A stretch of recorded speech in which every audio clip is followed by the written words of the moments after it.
पर सैनिक मरेगा। जो भी कौम वतन की खातिर मरने को तैयार नहीं, उनकी संतति को आजादी जीने का अधिकार नहीं। घास फूस की रोटी खाकर राणा नहीं लड़े थे क्या? घास फूस की रोटी खाकर राणा नहीं लड़े थे क्या? बंदा वैरागी के तन पर हाथी नहीं चढ़े थे क्या? ये गाथा उनको सूरज की लाली में रख देती है। हाड़ी रानी शीश काट कर थाली में रख देती है। हाड़ी रानी शीश काट कर थाली।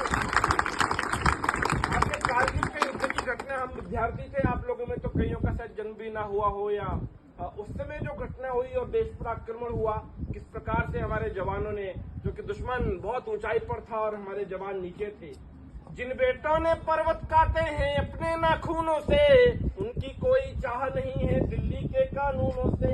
जो सैनिक सीमा रेखा पर ध्रुव तारा बन जाता है, उस कुर्बानी के दीपक से सूरज भी शर्माता है। गर्म दहानों की तोपों के आगे जो उड़ जाते हैं, उनकी गाथा लिखने को अंबर छोटे पड़ जाते हैं और हिमालय भी खुद कंधा देने को झुक जाता है। चंद खड़ी सागर की लहरों का गर्जन रुक जाता है। उस सैनिक के शव का दर्शन तीर्थ जैसा होता है। उस सैनिक के शव का दर्शन तीर्थ जैसा होता है।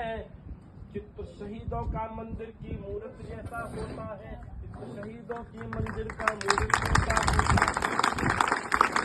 एक सैनिक देश पर शहीद हो जाता है और वो अकेला अपने घर की रोजी रोटी कमाने वाला है। उसकी पत्नी, उसके परिवारीजन क्या सोचते हैं, दो पंक्तियों के माध्यम से।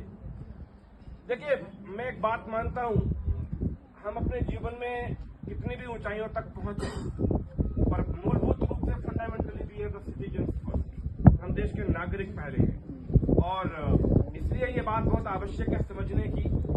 मैं दो पंक्तियां सुनाता हूं आप तक, आप समझ जाएंगे। सुख भरपूर गया, शहीद हो गया है एक देश का नागरिक, देश का एक जवान बॉर्डर पर।